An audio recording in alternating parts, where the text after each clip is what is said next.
전국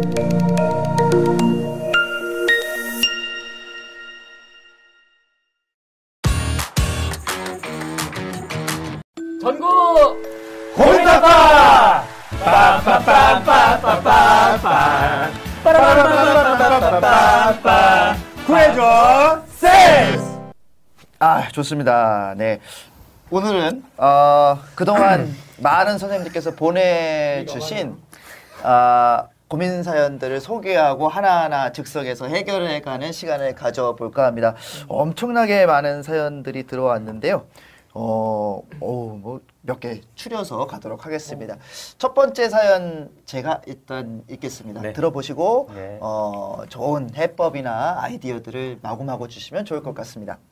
첫 번째 사연입니다. 학부모의 전화를 한 통 받았습니다. 여학생들 사이에 의견 충돌이 생겨서 분열이 생긴 것 같아요. 학부모는 교사의 개입을 원하지 않는다고 하지만 그냥 둘 수도 없는 상황입니다. 미묘한 기싸움 지켜보는 게 나을까요? 아니면 교사가 개입하는 것이 좋을까요? 어렵죠. 어려워요. 정말 어렵네요. 자, 이게 지금 정리를 해보면 여학생들이죠. 그리고 충돌이 있습니다. 분열이 생긴 상황이고, 근데 이제 학부모는 교사가 개입하지 않고 아이들끼리 그냥 풀어갔으면 하는 그런 바람인데, 이제 남학생들 같았으면 이미 치고받고 했겠죠. 그러면 뭐 제 전공인 학폭으로 넘어와서 이미 조사받고 처리를 했을 텐데, 이게 미묘한 기싸움일 텐데 교사가 개입을 하는 것이 좋을까 아닐까에 대한 이야기입니다. 어떤 선생님이 해법을 줘보실까요? 해법이라기보다는 저 같은 경우는 보통은 아이들의 이런 인간관계에 개입을 잘 안 하는 편이에요. 방관이라기보다는 저는 어른들 사이에서도 이런 그 인간관계가 자연스럽게 형성되듯이 아이들도 그들만의 소사이어티가 있다고 생각을 하거든요. 그래서 아이들의 이런 인간관계에 좀 물리적으로 어른이 개입했을 때, 교사가 개입했을 때 오히려 어긋나는 경향을 좀 많이 받기 때문에 문제가 일어나기 일보 직전, 그게 예견되기 전까지는 주로 좀 놔두는 편이거든요. 저는 생각이 조금 다른데요. 보통 여학생들끼리 분열이 생기면 다수 대 소수로 바뀌어요. 그래서 소수로 바뀌어서 네. 그 소수가 되게 학급 내에서 되게 마이너리티가 되는 경우가 많거든요. 그래서 그것이 또 왕따 문제 이런 걸로 귀결될 수 있기 때문에 그 문제를 발견한 즉시 그 다수의 학생들한테 무슨 일인지 알아보고 뭐 저희 해결을 될 수 있는 여지가 있다면 좀 해결을 하도록 좀 상담을 하는 편이에요. 일단은 학생들의 저는 이야기를 좀 가능한 많이 들어보려고 하거든요. 왜냐하면 분명히 어떤 시발점이 있었고 그 사건으로 통해서 계속 뭔가 갈등이 깊어져 가고 있는 상황일 거라고 저는 맞아요. 추측이 되거든요. 예. 그러면 그 시작점을 찾아서 뭔가 선생님이 답을 준다기보다는 좀 약간 질문을 던지듯이 이런 경우에 조금 더 고민했으면 어땠을까? 뭐 어떤 방안을 제시한다라기보다는 질문을 던지면서 학생들이 좀 약간의 경각심 또는 지금의 상황이 벌어진 상황에 대해서 내가 어느 정도의 잘못이 있구나라는 책임감 정도는 학생들이 느끼게끔은 해주는 부분은 선생님의 역할이라고 생각합니다. 그럼 첫 번째 질문은 이 정도 답이 될 것 같고요. 두 번째 사연도 들어와 있는데요. 이번에 이제 과잉행동 증후군 ADHD 쪽인 것 같은데 이 사연 뭐 다른 이유가 있어서는 아니고 회록쌤이 한번 읽어주시면 좋을 것 같습니다. 절대 없습니다. 네, 알겠습니다. 과잉행동 증후군, 즉 ADHD라고 하죠. 학생이 너무 폭력적입니다. 모든 활동에서도 항상 다툼이 생겨요. 그런데 상담도 치료도 안 받겠다는 아이와 학부모. 방법이 없나요? 머리가 아프네요. 이런 경우 많습니다. 진짜. 많아요. 네네. 굉장히 많이 일어나고 있는데 이제 이거에 대해서 우리가 조금 사례들도 있으실 테고, 근데 학부모님들이 이걸 원칙적으로 거부하신다라고 하면 딱히 대응 방법은 없는데 일단 교실에도 많이 있죠, 이런 케이스들이. 저희 반에도 이제 학생이 있었어요. 지금도 있기도 하고. 근데 이제 학부모가 이제 동의를 하지 않으면 이제 학생에게 어떤 조치를 취하거나 뭐 이런 것들이 좀 곤란하죠. 그래서 교사 입장에서 뭐 약물 치료를 적극적으로 권할 수도 없고, 그렇죠. 그래서 뭐 억지로 이게 상담을 받게 할 수도 없다 보니까 이제 좀 어떻게 해야 될까 좀 고민이 좀 많이 돼도 딱히 이렇게 뾰족한 해결책이 없는 그런 상황인 것 같아요. 근데 부모님들이 이제 거부감을 갖는 이유 중에 하나가 이게 병리학적으로 접근을 하니까 무슨 증후군이다. 이게 참 그렇거든요. 언어를 조금은 순화시켜서 접근할 필요도 있을 것 같아요. 그리고 이제 부각을 시켜야 되는 게 여기 사연에서도 나온 것처럼 모둠 활동을 하다가 그 안에서도 이제 갈등 요소들이 있기 때문에 이런 부분들을 다른 아이들도 좀 힘들어한다라고 하는 거를 차근차근 이제 공감의 요소로 좀 이끌어가야 되지 않을까. 좀 어려운 부분이에요. 네. 이게 동의를 또 받아야 되는 거고. 제가 저희 반에 그런 끼가 있는 학생이 하나 있어가지고 어머니랑 상담 도중에 어머니 혹시 약을 먹고 있냐? 그러니까 약을 먹고 있다고 그러더라고요. 약을 먹고 있는데 그러면 같이 해가지고 다음날 아침에 더 먹어라. 학생이 왔길래 야 너 약 먹고 있니? 아이고. 먹는데요. 그럼 뭐 어떤 거 먹으라니까 오메가3 먹는다 그러더라고요. 아이고. 쉬어가는 타이밍으로 이렇게 한마디. 네. 네. 이게 웃자고 하시는 얘기죠. 다음 세 번째 사연도 와 있는데요. 이번에는 우철 쌤이 한번 소개해 주시죠. 네. 여러 가지 이유를 대며 자신의 행동을 정당화하거나 모른다고 잡아떼기만 해요. 자신의 잘못을 전혀 인정하지 않는 학생의 학부모가 아이의 말만 믿고 교사의 말은 전혀 믿지 않습니다. 어떻게 해야 될까요? 야. 여러 사례들이 주마등처럼 지나가고 있는데 한두 개가 아니잖아요. 네네. 사실 이런 사례가. 네. 일단 학생이 본인의 잘못을 인정하지 않는다는 것, 네, 그게 시작인데 이제 거기에다가 학부모가 아이의 편만 이제 드는 거, 아이의 말만 우선적으로 믿고 교사의 말을 이제 믿지 않는 그런 상황이 좀 이게 핵심인 것 같아요. 그래서 이걸 어떻게 해야 좋을까요? 저희가 이거 다뤘었던 코너가 있었는데 얼마나 그때 집중하셨는지 제가 지켜보면서 준영 쌤 어떻게 이런 상황에서 접근하십니까?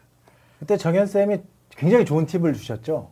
아이와 뭔가 객관성 있는 그 사실이 확보됐을 때 아이가 있는 데서 부모님과 통화를 하면 신뢰성이 올라간다. 아주 잘 예. 들으셨습니다. 이런 이야기를 나눈 적이 있었죠. 예. 예. 그러니까 정말 그런 것 같아요. 아이가 이제 있는 상태에서 이게 어떻게 보면 정보의 훼손 오염이라고도 표현을 하는데 그 자리에서 아이도 이제 부정 못하는 상황 속에서 어머님하고 이제 통화를 하는 거죠. 근데 또 너무 예민한 부분은 그 자리에서 건들 경우에는 약간 역효과가 있을 수도 있고. 근데 정말 많습니다. 갈수록 많아질 거고요. 그래서 이제 선생님들께서도 주변에 이제 목격한 학생들을 최대한 이제 확보하라고 하는 말씀을 계속 강조드리는 게 이런 부분일 것 같습니다. 일단 제 생각은 일단 학생의 행동을 좀 꼼꼼하게 기록을 해두는 게 되게 중요할 것 같아요. 저도 옛날에 이제 그 교무 수첩에다가 매일매일 있었던 일들을 그 학생과 관련된 거 쭉 이렇게 써나갔거든요. 근데 나중에 이제 그런 학부모님과 상담을 할 때 그런 데이터들이 이제 좀 맞아요. 보여드리니까. 그런데 이제 조심해야 될 게 그 예전에 어떤 그 선생님께서 그 학생의 이제 문제 행동을 직접 보여드리고 싶었나 봐요. 그래서 이제 휴대전화로 이제 그 학생이 이제 그렇게 예. 난동을 부리는 찍으셨구나. 모습을 이렇게 동영상으로 촬영을 했는데 이제 그게 이제 교사에게 오히려 이제 후폭풍으로 이제 오는 거죠. 역풍으로 교사가 지도를 하지 않고 멀리서 방관하면서 동영상만 찍고 있었느냐 이런 식으로 이제 여론의 문매를 맞는 상황도 있었거든요. 그래서 좀 그것보다는 좀 현장에서 적극적으로 이렇게 개입해서 지도를 하되 그게 끝난 이후에는 반드시 좀 꼼꼼하게 좀 기록을 남기셔서 좀 본인의 어떤 학생의 지도뿐만 아니라 본인의 방패까지도 같이 만들 수 있지 않을까 이렇게 적자 생각하게 되네요. 생존 계속 강조되고 있습니다. 다음 사연으로 넘어가 보겠습니다. 네 번째 사연인데 인재쌤 한번 소개해 예. 주시죠. 네. 소신에 따른 생활지도에 대해 학부모가 불만이 가득한 항의 편지를 보내왔습니다. 너무 화가 나는데 이거를 무시해야 될까요? 아니면 답을 해줘야 될까요? 편지 왔습니다. 어떻게 네, 하시겠습니까? 편지 보면 기분 나쁘죠. 왜냐하면 제 소신이고 제 뜻을 잘못해서기 때문에 어머니께서 이제 오시지 않았을까 생각이 들어요. 그래서 저도 이걸 무시할지 아니면 답을 해야 될지 한번 동학년끼리 회의를 한 적도 있었어요. 그래서 결국은 전화를 드렸습니다. 안 드리면 더 큰 오해가 생기고 더 큰 불신이 쌓이고 또 소통적으로도 또 문제가 될 수 있기 때문에 제 소신과 제 교육관을 말씀드리고 또 조율해 나갔던 것 같아요. 근데 반드시 이게 소신에 따른 생활지도가 이제 좀 문제가 될 수는 있을 것 같아요. 생활지도라고 하는 것은 저희 생활지도 표현을 보시면 자세히 나오지만 소신. 법률 그다음에 학교 규칙에 근거해서 나오고 있기 때문에 그 소신도 어떤 합리성을 가져야 된다라고 하는 것. 그리고 만약에 실수가 있었다면은 정중히 사과해드리고 개선하는 거는 필요할 것 같습니다. 네. 네 번째 고민 해결되셨죠, 선생님? 이거는 다섯 번째로 가보겠습니다. 이번엔 무거워 보이는 질문이라서 제가 읽겠습니다. 교육에서 경쟁의 요소를 빼는 것이 가능할까요? 선의의 경쟁이라는 게 말로만 쉽지 참 어렵네요. 라는 그런 사연이 왔습니다. 이건 초등, 중등이 좀 나눠서 갈 부분인 것 같습니다. 초등은 좀 덜하지 않나요? 이런 게? 저희는 이제 정책적으로 뭔가 좀 학생들 서열화하는 것들을 좀 이렇게 멀리하는 편이기 때문에 지금 시험도 거의 다 폐지가 된 상태죠. 예, 그래서 뭐 수행평가라든지 뭐 이런 거 빼고는 네. 없기 때문에 뭐 초등에서는 전부 다 덜하다고 절대평가로 이제 학원이 있긴 한데 학부모님들께서도 사실 우리 아이의 현재 위치를 굉장히 궁금해하세요. 그래서 학교에서는 절대평가를 하되 아마 우리 학원에서는 이제 상대평가를 하면서 이제 중학교를 준비하는 약간 좀 되게 모순된 그런 좋습니다. 선의 경쟁 관련해서 하나 이제 초등에서 이용할 수 있을 만한 팁을 하나 드리면 저희 얼마 전에 학년 운동회를 했는데 이제 보통 사실 운동회나 체육 활동은 경쟁이 기반이 되는 활동들이 대부분인 거로 이제 알고 계신데 저희 학년 체육대회를 어떤 목적을 가지고 있냐면 우리 학년이 모두 다 달성할 수 있는 목표를 준 거예요. 그래서 공동의 목표를 7개 반이 모두 다 함께 달성해가는 운동회를 했더니 그 안에서 함께 협력하는 과정을 아이들이 경험하니까 경쟁이 아니어도 함께 즐길 수 있구나. 또 운동회를 경쟁이 아닌 협동으로도 할 수 있구나라는 한 번의 경험이 이게 교실에서도 연장이 되더라고요. 다음 우철 쌤 한번 읽어주시죠. 벌써 4개월째입니다. 매일매일 지각을 하는 학생을 어떻게 해야 될까요? 학부모님께도 몇 차례 전화를 드렸지만 가정에서도 학생을 포기한 것 같은 느낌이 들어요. 제가 어떻게 해야 되죠? 그런 질문들이 많네요. 지각 저도 오늘 아침에 이걸 겪었는데 전 담임은 아니지만 이제 부서 선생님들은 다 담임이시거든요. 아침마다 전화를 합니다. 안 와서. 아이한테면 당연히 안 받고 엄마한테면 엄마 안 받고 아버지 안 받고 이게 뭐 하는 건지 모르겠다. 전화하지 마라 이렇게 소리 버럭 지르고 나왔는데 초등도 지각 많죠? 이제 비슷한 사례를 얘기를 들은 적이 있는데 아이가 초등학교 3학년이에요. 항상 8시 55분, 9시 일보 직전에 3일 정도 이렇게 오는 거예요. 담임선생님이 이제 지켜보다가 너 왜 이렇게 늦니? 이제 늦으면 안 되니까 빨리 와라. 아이에게 알았다 하고 얘기를 들었는데 그러고 나서 이틀이 더 늦은 겁니다. 그래서 부모님께 전화를 드렸어요. 아이가 좀 늦는데 무슨 사정이 있느냐 했더니 대뜸 부모님이 화를 내시더라고요. 아이가 5일이나 늦었는데 왜 이제 전화를 했냐. 그래서 예, 그 집이 이제 뭐 맞벌이 집안이라 엄마 아빠가 먼저 출근하시고 아이가 혼자 집에 남아있다 등교를 해야 되는데 이제 늦장을 부리다 늦은 거죠.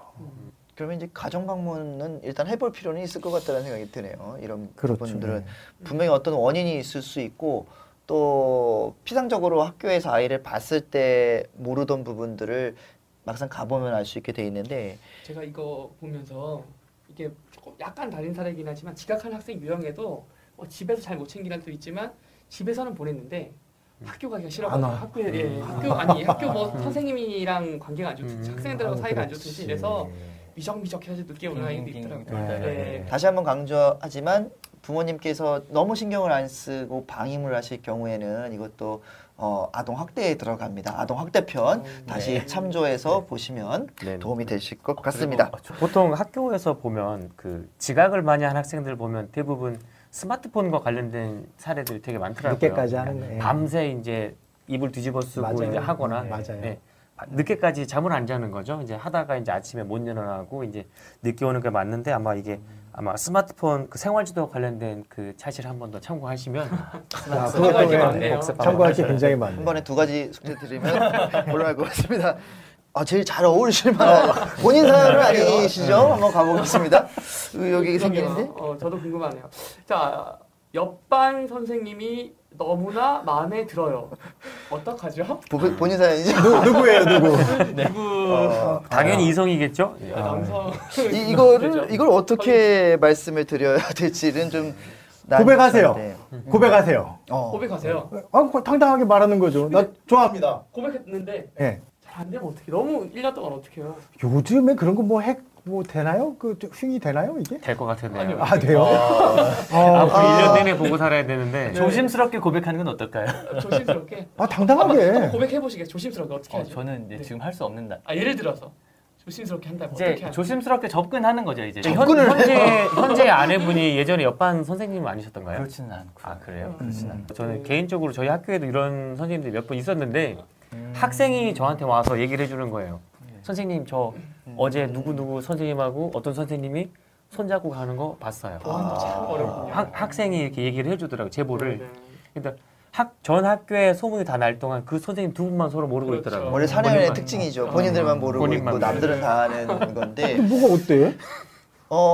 근데 그게 우리가 조금 조심할 필요는 분명히 있을 것 같아요. 왜냐하면 교사에게 요구되는 그 엄청난 잣대들이 있기 때문에 이게 뭐 민원 소지 참 사랑도 자유롭게 못하는 아유, 생각을 너무 하니까 가슴이 아프네, 가슴이 아프네. 그리고 이런 경우는 그러면 이제 정리를 하신다면 1년 기다려봐야 돼요. 아닙니다. 정리를 멋있게 한번 해보겠습니다. 네. 사람의 마음을 어떻게 할 수는 없습니다. 그리고 교사도 당연히 자연인이죠. 사랑할 권리가 있는데 다만 이러한 것이 어떤 사적 관계를 넘어서 공적인 차원에서 전문적으로 같이 학습 공동체를 만든다든지 여러분들과 함께하면서 더 멋진 모습을 표현하시면 그 옆반 선생님도 아 우리 효력쌤이 이런 지적인 면이라고 하면서 더 다가올 수 있지 않을까 그렇게 하세요. 생각을 해봤습니다. 그 방법으로 하세요. 네. 네, 그렇게 하겠습니다. 오늘 사연 뭐 어마어마하게 많이 들어왔는데 벌써 시간이 이렇게 지났습니다. 그 다음에 이어지는 사연들 다음 시간에 함께 더 알아보도록 하겠습니다. 오늘 이야기 나눠주셔서 감사합니다.